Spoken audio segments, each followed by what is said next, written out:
This is best friend of the show, Monica Cabina, artist and colorist on Batman: The Adventures Continue, and you're listening to the DCAU Review, hosted by Cal and Liam, streaming at DCAUreview.com and on your favorite podcast app. Welcome, everyone, to yet another bonus episode of the DCAU Review. I am Liam, and with me, as he always is Cal. And Cal, we are back with yet another issue of the ongoing Justice League Infinity. The sequel comic to Justice League Unlimited has brought us yet another issue this month. That is right, Liam. We are excited here as we've talked about a couple times already, which of course, check out the past reviews. If you're listening to this and A, you haven't read the comic yet, or B, or maybe you're streaming this on the YouTube through the Pod Tower channel and you were attracted by our just absolutely gorgeous thumbnail and you haven't read this book yet, what are you doing? Like, go support the writers and the people, the artists that have put together this fine piece if you can.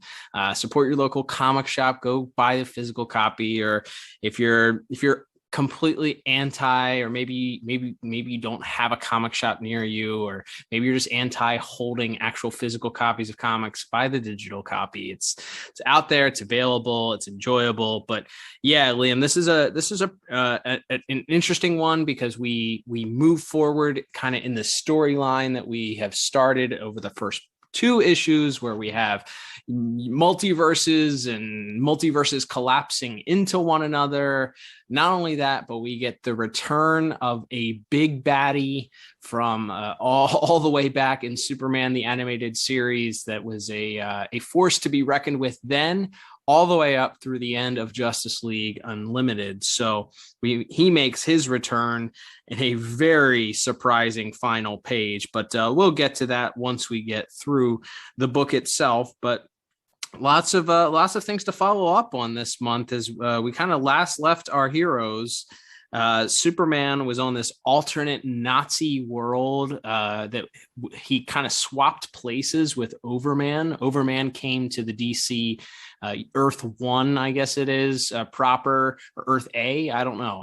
Earth, just Earth. They swapped places, and he was sent to this Nazi Earth that looks somewhat similar to perhaps the Vandal Savage controlled Savage Time Earth, where he's a Nazi ruler, and Superman was stranded there, but had met the freedom fighters, which included a General Zod, a Doomsday or Doom's Clay looking like type figure, as you gave the proper moniker to, and then a female Metallo that looked a lot like John Irons' niece, Natasha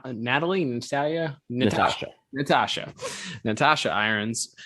So we have a couple of follow-ups with that, and then what's going back on Earth as we're dealing with the Justice League and their sort of coming to terms with the fact that Superman's not there and they're stuck with this Nazi impersonator. Yeah, it's a pretty exciting first chapter, as you said, and as we sort of pick up where we see the Justice League, but it's not actually the Justice League that we are accustomed to. It's yet another alternate Earth, which we come to learn is known as Earth D in the DCAU, which features a Superman that looks quite a bit like the Calvin Ellis Superman that we've talked about, I believe, in last month's episode, but on an Earth where he is the president and Superman at the same time. But according to co-writer of the series, J.M. DeMatteis, it is not the Calvin Ellis Superman, at least not entirely. But we do see him and his Justice League, which features some fun and sort of alternate takes on the Martian Manhunter, Wonder Woman, Aquaman, Hawkman. There's a Flash character who looks a bit more like the crime syndicate Johnny Quick character. and as well as a Green Lantern and what appears to maybe be a.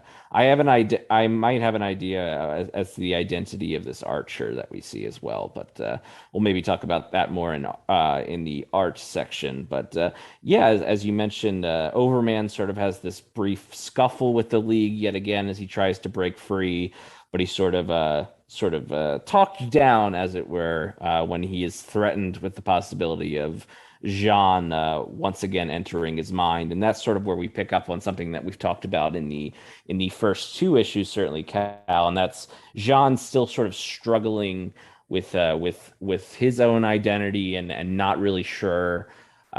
He knows he doesn't really want to be in this role as the Martian Manhunter. He doesn't really want to be this superhero anymore, and he even makes a point of talking to Diana about how it wasn't the world being or the galaxy being in peril. It's when his friend disappeared that he felt the need to strike back into action. So I thought it was interesting to sort of see that continuing molding of Jean's character as we continue into this, something that we really didn't get to see because of where the series originally ended, to really see where Jean's head is at as we continue on in this series.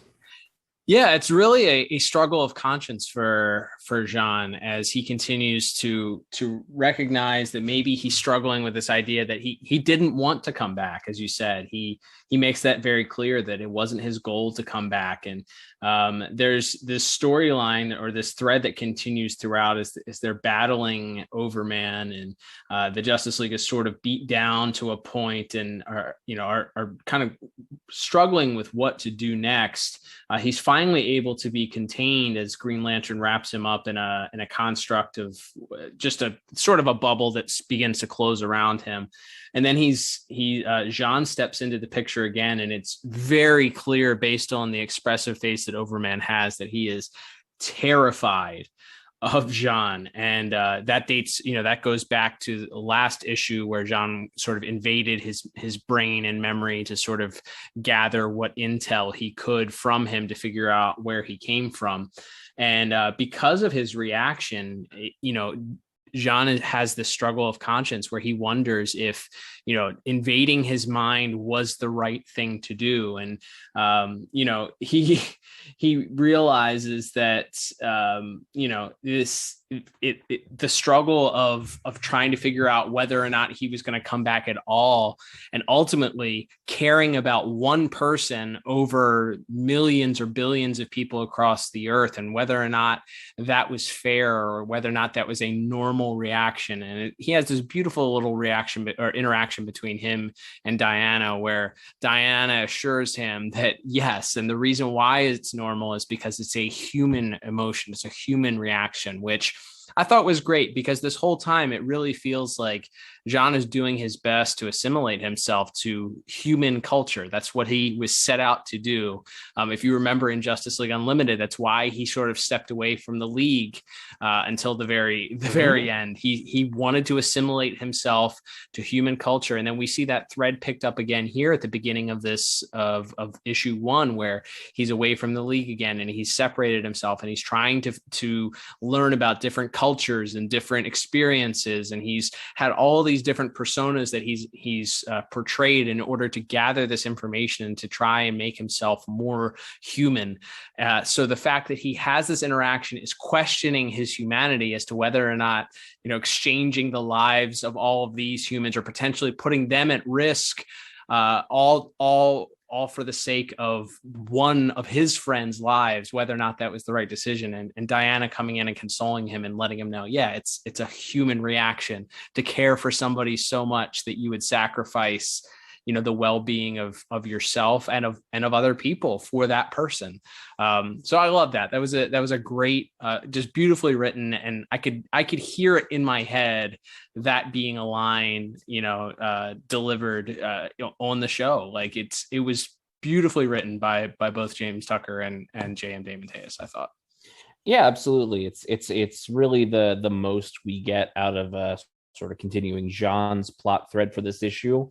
Obviously, Jean is in the rest of the issue, but doesn't really have as much of a focus as As far as the rest of the storyline on the main DCAU Earth goes, is they're sort of continuing to try to figure out what's going on.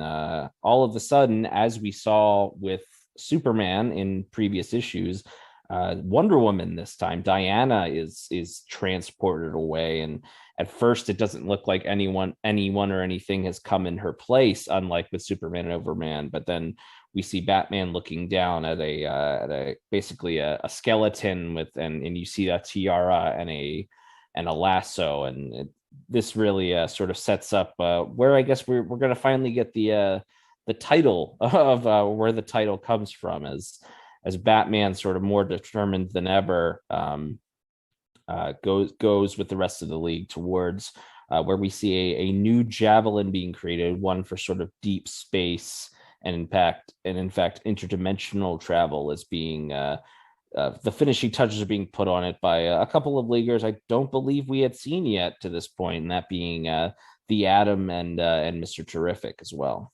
Yeah, it was good to see them making their return. I think also I don't know if we mentioned it yet, but the entire issue, just as the other two prior issues had been, is narrated by a single character. So we do get this sort of dialogue over and each of the stories kind of giving us a background or things or observations of what this particular character is sort of experiencing. And we learn pretty early on that it is in fact Lois Lane's description and sort of dialogue about everything that's happening as we go through and read. And it's interesting because the first two issues, obviously we had this perspective from the hero's angle, our superpowered metahumans being the ones that are giving their perspective. This time we get someone who obviously has a lot of experience with metahumans and being around strange happenings, but this time sort of a human perspective with Lois Lane being the person giving the play-by-play, if you will. Yeah, I think that does, especially in that scene as Overman's breaking free and the League sort of contains him. And what's interesting to me, and I guess this is the case in the first two issues as well, I don't know if we had mentioned it, but this story seems to, at least to a point, all being told in past tense.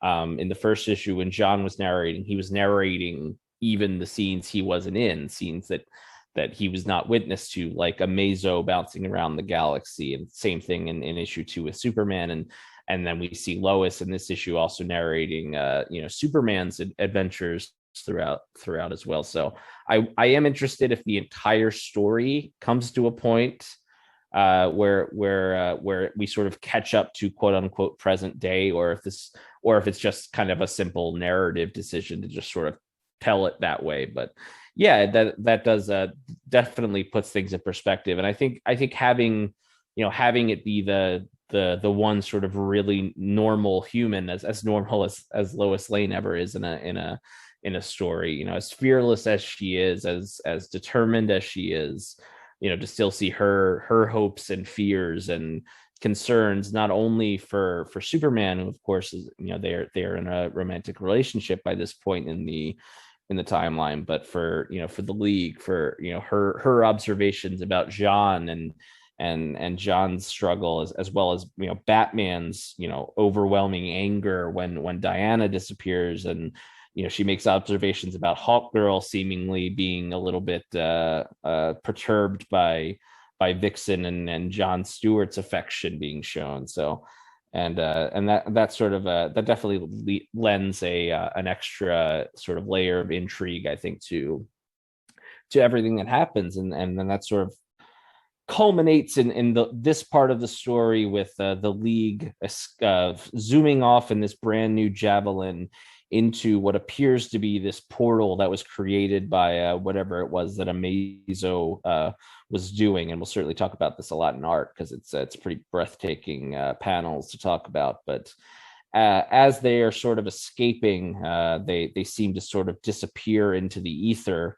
and the Atom and Mr. Terrific aren't really able to tell if it's because they made it through to the other side, or if perhaps something terrible has happened. And sort of before we could find out any more information, we cut to see exactly what world Wonder Woman was transferred to, and we'll talk about that big reveal in a moment. We'll sort of save that for the end, but cutting back almost all the way to the beginning, as mentioned, we have this sort of brief interlude with this African American Superman, who is referred to as Cal, as well as Superman D in the issue. And we find out that not only has he disappeared, but rather than to have a similar situation to Superman and Overman, he in fact also arrives on the Vandal Savage Nazi Earth and has a confrontation with both the with these freedom fighters that you mentioned, Cal. But not only that, he comes face to face with our Superman, the Superman we know, and they have a pretty fun. They sort of turn. It's sort of a genre twist as to what happens when these two Supermen meet. Not exactly what maybe you would expect. Yeah, they gave you the old fake out because, right before this, Superman is sort of getting this tour of the freedom fighters lair, both Doomsday, or Doomsclay as you dubbed him, and the Metallo, the female Metallo that is shown there. Both have their own issues with trusting Superman.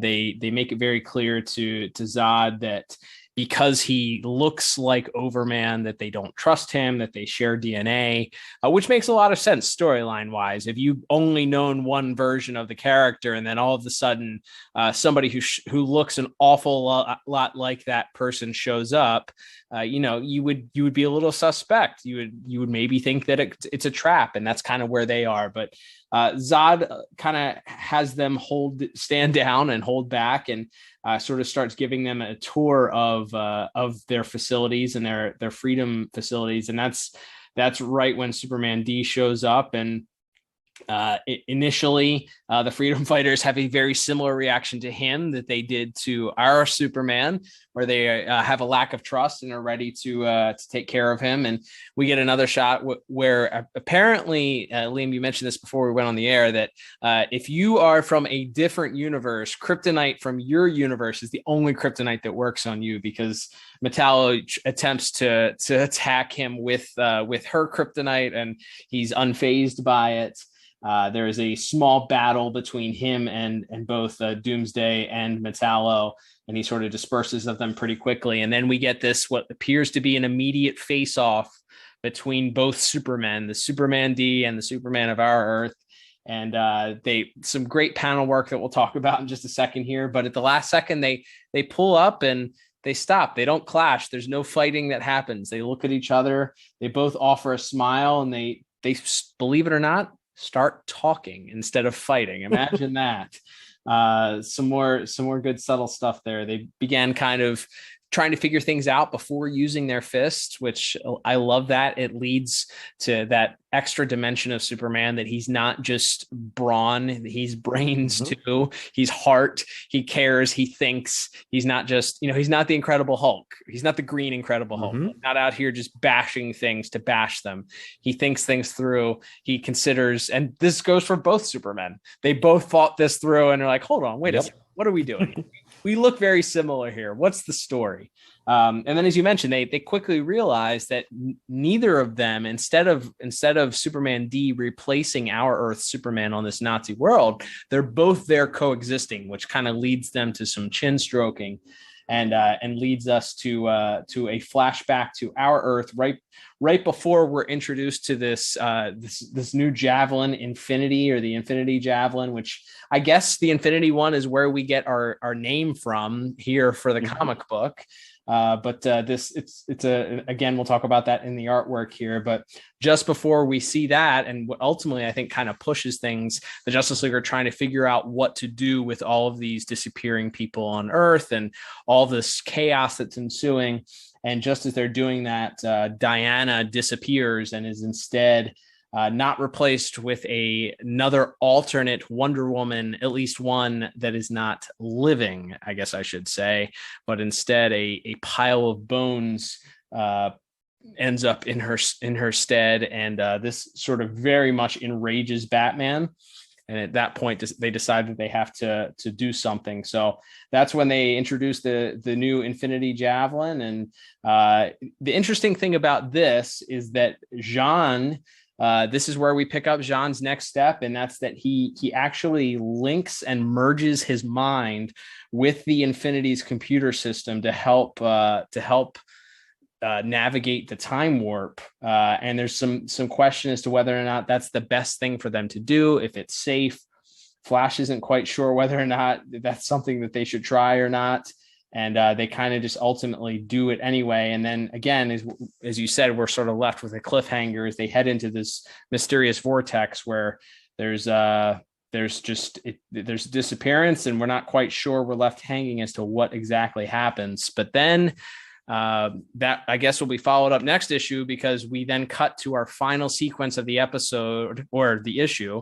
I guess if it were an episode, it would almost be a post-credit scene. I think it's very much in the way of a Marvel Cinematic Universe post-credit scene here. We see Wonder Woman wandering through a very cold and wintry mountainous area, and she comes to a cave.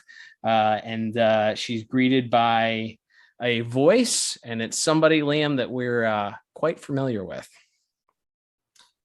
Yeah, that's right. So that's our finale to this issue, as you said. Wonder Woman sort of wandering through this barren wasteland, talks about how there's just something dark and mysterious in the air. As she makes her way into a cave, she is met by someone holding a torch, and that someone happens to be none other than Darkseid. Yep, he's back, baby. Darkseid is back, I guess, is how you can finish that sentence this week. He's back, but we're not quite sure, at least based on his look. And I guess we can begin to talk about some of the visuals here and the artwork. But based on what he looks like, he doesn't look like he did when we last saw him at the end of Justice League Unlimited. So is this our, quote unquote, our Darkseid? Is this our Earth Darkseid? Is this an alternate universe Darkseid? We know that we're playing, fast and loose with sort of different universes here and people popping up different places. Was Wonder Woman transported to a Hades-like place, and that's why Bones arrived in her stead? What's happening here? Yeah, I think that's a very interesting. I mean, your thought is maybe this is a world where Darkseid succeeded in conquering.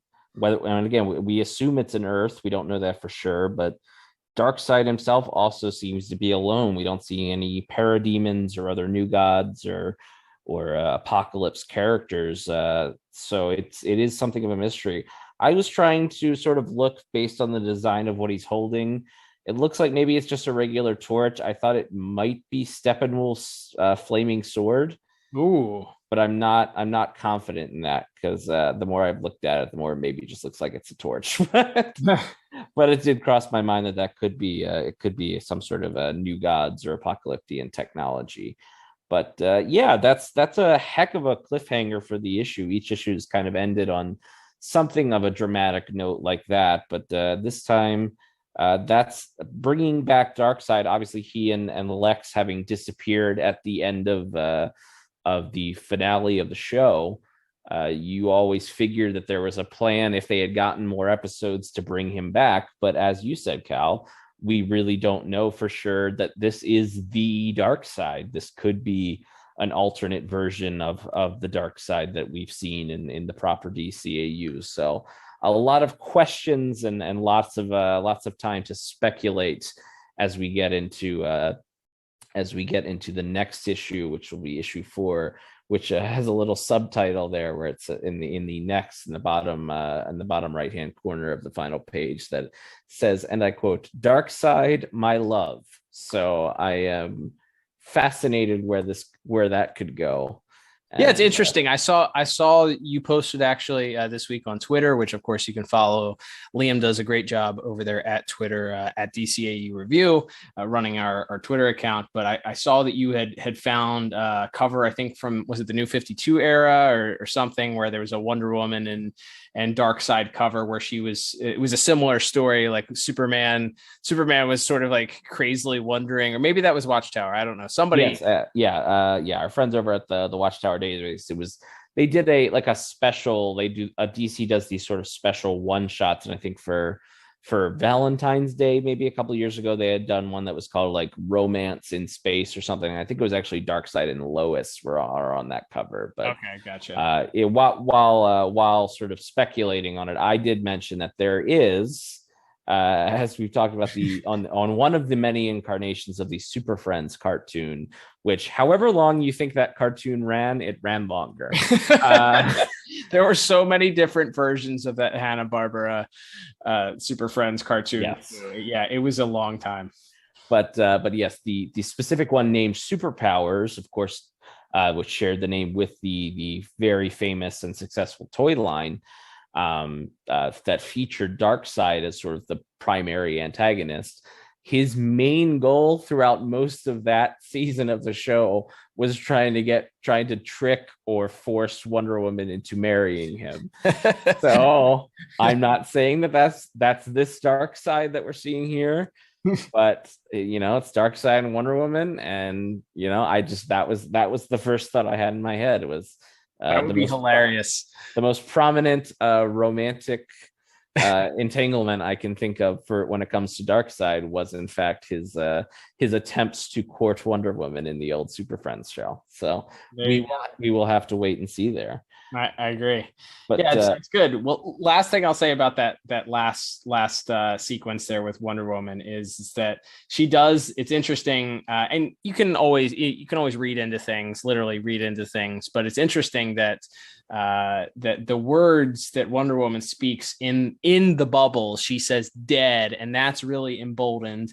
She also talks about how it's painful. Or poisons her soul also, which makes me think also maybe this is an afterlife of some sort. Like, is it possible that we're dealing with dimensions beyond just our normal current living here? And that would, if Darkseid is no longer with us, if he was became a part of the source wall and was destroyed, then is this possible that this is an afterlife of some kind? And now there's going to be, who knows what sort of doors that opens up to as to who can come back, to life in this world. So very, very interesting. I'm excited. I think story wise, this month, it's a little bit of setting things up for the rest of the series. I think that's been, there's been certainly things that have set up across each comic. I feel like this one though felt like it was setting up really kind of like the mad dash to the finish over the next few issues though. With the Amazo stuff, we're setting this team off to the Amazo stuff. Wonder Woman is going to have her deal with Darkseid. Does this bring Darkseid back to the main continuity or the main universe? I don't know. Maybe that's going to be the ultimate clash is going to be between Darkseid and Amazo, or Amazo and Darkseid working together and the League has to take them down. This feels though like it's setting up what we're going to be dealing with for the rest of the series going forward.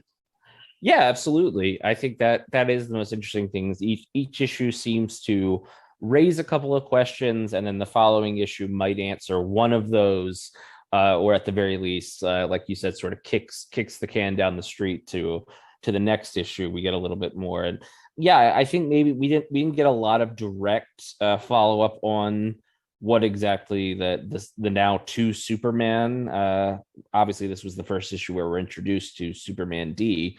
But we only get a few pages of Superman on the Savage Time world, and then so we still don't quite know what the end game is there and how that plays into everything, and of course we still have Havoc sort of being created on the main Earth that the Leaguers will have to deal with in the main all of the original 7 plus a few others are now all off world or off galaxy for that matter, off universe. So it'll be interesting to see if there is perhaps a threat that arises that members like who we see sort of in passing here, like Aquaman and Adam and Mr. Terrific, maybe have to stand up to, while the main leaguers are sort of off world. But yeah, there's definitely a lot of moving pieces here, and I'm still pretty intrigued, and we still have a lot of questions to be answered still to come. So yeah, overall, I really enjoyed this issue. Maybe not as much as last month's, just because it is, like you said, more setup than anything else, but still a lot of fun to be had. And we will talk even more about things we liked now that we are getting to the art portion of the episode, Cal. And once again, we have art duties handled by Ethen Beavers as the penciler and inker, with Nick Filardi on colors, Tom Napolitano on letters, and a pretty fun cover of the two alternate Justice Leagues standing off against each other by Dan Mora. So lots of fun and feast for the eyes in this month, Cal. Yeah, there's a whole lot, and I know we talked last month about the decision to use a lot of splash pages and full complete pages instead of breaking panels down. We got a little bit less of that this month. They went like completely overboard. I feel like there's 5 or 6 last month, which great. They were great, very well appreciated. We talked about how the difference in choosing to do that versus the grid panels that so much that Batman: The Adventures Continue tends to do. This month they kind of went with a normal grid pattern format for most of the issues. There's a couple of like quarter panel splashes that happen. There's a couple, like maybe 3 or 4 full pages, which if you think about it, I guess that's still a lot when you have a comic book that's only 20 some pages, 22 pages. So you're devoting a couple of those pages to full images. But I do want to reiterate just how I think that impacts and makes whatever is on that single page stand out so much, because it gives you time to really kind of soak in the visuals and gives the artists. Ethen Beavers does such a great job, especially, I mean, the standout has to be that final shot with Wonder Woman kind of down on the knee and sort of just kind of surprised, and Darkseid standing there unmoved with his torch. The lighting, the coloring, everything about that, you can just soak in. There's so much to look at. The inside of the cave, it looks like it jumped off of the screen and into this comic book. Also, the vast size of the Infinity One Javelin is great. That's a full page we get there. We get almost a full page of the actual watchtower itself. And then we get like this quarter page panel of Superman D.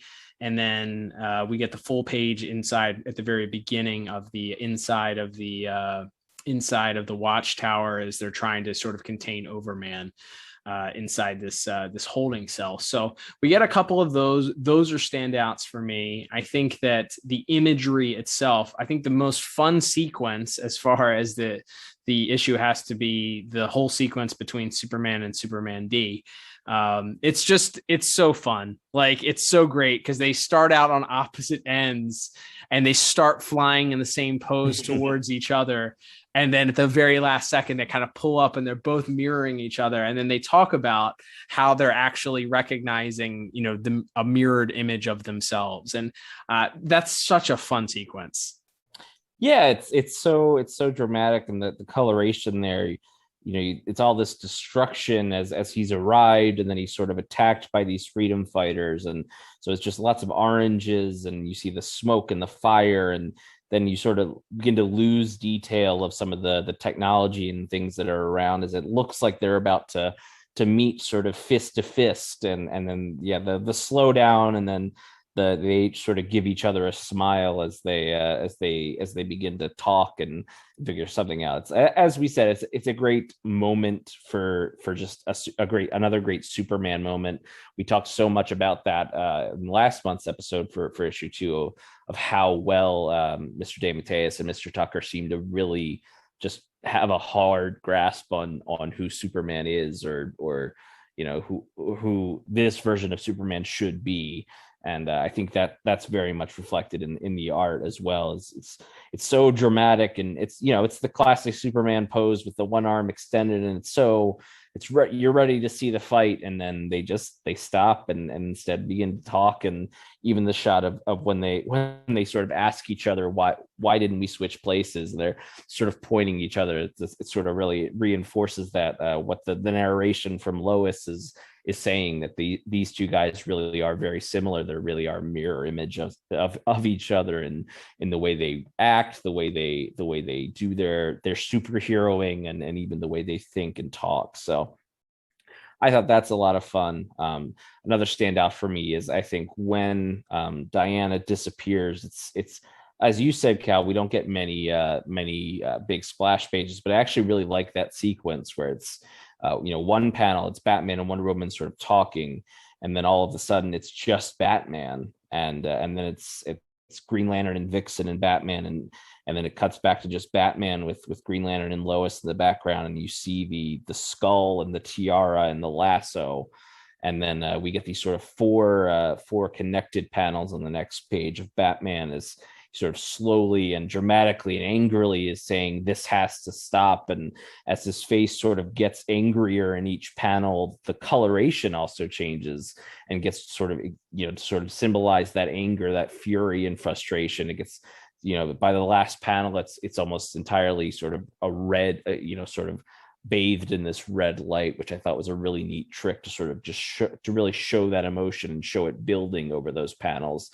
So I thought it was a really cool way of really utilizing those panels, not just for dialogue dumps but to really sort of tell that story, and to see the sort of slow, as he sort of begins to investigate, to be the detective as he's sort of picking over the bones and the tiara, but also still sort of feeling this anger and frustration over his over Diana being gone. Like, it's a really fun, dramatic sequence, and it really adds, as we talked about in the first issue, as they've sort of continue to throw nods to the sort of deepening relationship between Batman and Wonder Woman that was really established in JLU. Yeah, it's great. That sequence really shows, when accompanied with a dialogue of "this has to stop," is just great. Like, you can absolutely hear that in Kevin Conroy's voice, and as you said, the change in color. I think special shout out. I think Nick Filardi has gotten, his work is fantastic, but I think it's progressively gotten even better as we go along here through each issue. What I love about this issue in particular is that it feels like each of the worlds that we interact with, whether it's our universe, dealing with our Justice League with Overman, and then you cut to the Nazi Superman in interaction in the Nazi Overman world, this Vandal Savage world. That world has its own sort of dullish hue to it. It's different. It's a little bit cooler. It's the tones are a little bit cooler. There's almost like a purplish filter that it feels like it's been put through up until the time that they get to the place where the freedom fighters are doing their work to sort of combat Vandal Savage. And then once we get Superman D introduced into it, the reds and the oranges start to come in, it's sort of signifying a change that maybe, and if these worlds are starting to overlap, which is why you have more than one Superman at a time in there, that it would make sense then that the tone or the atmosphere even would begin to change or alter a little bit. So that changes. Then you have this stark bright white of the standard DC, our DC Earth. And then when we get to the final sequence with Wonder Woman walking through this cold, desolate, wintry, mountainous area, there's this dull blue hue that's over it that gives you the feeling that it's a cold earth, that it's lifeless, that it's deathly. It feels like Hoth or something in Star Wars. You can tell that it gives you that same feeling until we get to that final panel where the devil himself arrives in this panel, and it's once again bathed in this orange and red fiery light. So all of Nick Filardi's work, I think, so far has been really good, but this specifically, the colors just, man, jump off the page. Yeah, absolutely. In addition to what you've laid out here, and great. I just the shots of the Javelin, this new golden Javelin, which itself is a great design and a very cool, again, very, very much looks like something that could be out of a Star Trek or maybe the prequel Star Wars movies. But as it's sort of zooming out of the watchtower and towards this strange portal that's forming, not only do we get lots and lots of classic Jack Kirby, the Kirby crackle effect, all of the dots and everything, but just the coloration there, where you, as we talked about, as it seems that these universes are sort of starting to come apart or perhaps come together in some strange ways. Space itself, it's not just, the black with some stars in the background. We see lots of stars and sort of this strange blue hue coming out and sort of emanating in this bright yellow light coming out of this strange portal, and then them sort of zooming through the world. It's just that classic thing that I think sometimes when people are replicating Jack Kirby's work, especially his work on the New Gods books, you really have to look at that and look at just how bright and colorful and intricate his work in that era was, along with his, he had an inker and a colorist who works with him as well. But it's really I think captures that Kirby space epic, which all of the creators that worked on these DCAU shows and clearly Mr. Beavers and Mr. Filardi are big fans as well, because they're doing a great homage and really emulating that sort of cosmic side of DC that we've only really kind of ever scratched the surface with. I mean, we've seen plenty of alien characters throughout the different DCAU shows, but we never really deeply went into the cosmic side of things beyond with the New Genesis and Apocalypse. So it's really cool to see that sort of further explored and illustrated in the art, quite literally. I concur 100%. I think you can even see some of the Kirby influence in the design of the Infinity One Javelin. You have those circular shapes that I guess are windows or could, on the engines that are connected by those lines that sort of angle and go down and then come back up. It's a very, as you said, it's a perfect tribute or homage to some of Jack Kirby's work, while also still feeling like it's not just a straight ripoff. It's an homage. It's a tribute. It's not just copy and paste. So I agree with you completely. And as a couple of pretty big Jack Kirby fans between the two of us here, it's no shock that we appreciated that and found it worth noting and applauding. But I think that we talk about it. Whenever we review one of these comics, but whether it's this one or with Batman, The Adventures Continue, but we're incredibly blessed to have such great artists and colorists and inkers working on these projects that really care and make these things come alive, because we're starving for DCAU content here. It's been years since we got the, Justice League versus the Fatal Five. And before that, it was even longer since the end of Justice League Unlimited. So, we're starving for this content, and to have, these creators come in and do their very best to try and make it feel genuine and like it belongs in this universe, man. Between both teams that we have working on these comics right now, it's pretty awesome that we get to behold this. Absolutely. You can just see that in every panel, every page, the care and the love that these artists and inkers and colorists and letterers all of them have for this source material, both the DCAU and then sort of these grander homages that we've talked to real titans of comics like Jack Kirby. So yeah, there's so much good stuff here. As we're wrapping up, I did want to mention the sort of alternate Earth D Justice League that we see. Not only do we see a Wonder Woman who resembles the newer character that's been introduced, known as Nubia. Not sure if she's not actually named to my knowledge, so we're not sure if it's meant to be her or not. But as mentioned, we have sort of a Johnny Quick looking Flash, an Aquaman, a Martian Manhunter with ears, which I'm not going to lie, it's pretty weird.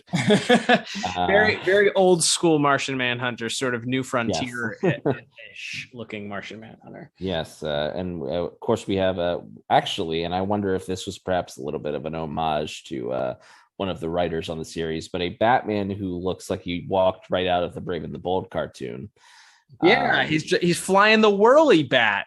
That's right. It's a great homage, that sort of Dick Sprang and James Tucker style of Batman. It was cool to see that. And then I will mention there's a Native American man with a bow and arrow on here. And I will just mention more recently in comics they added a little bit to the backstory of Roy Harper, known as Speedy in Arsenal, where he had actually been raised in part on a Native American encampment before meeting up with Oliver Queen and becoming Speedy. So I think this might actually be Roy Harper here. I'm not sure if we'll get confirmed identities for too many of these other ones, but I'm going to say that one's Roy Harper based on his comic book backstory and his time with the Native American tribe in the main DC universe.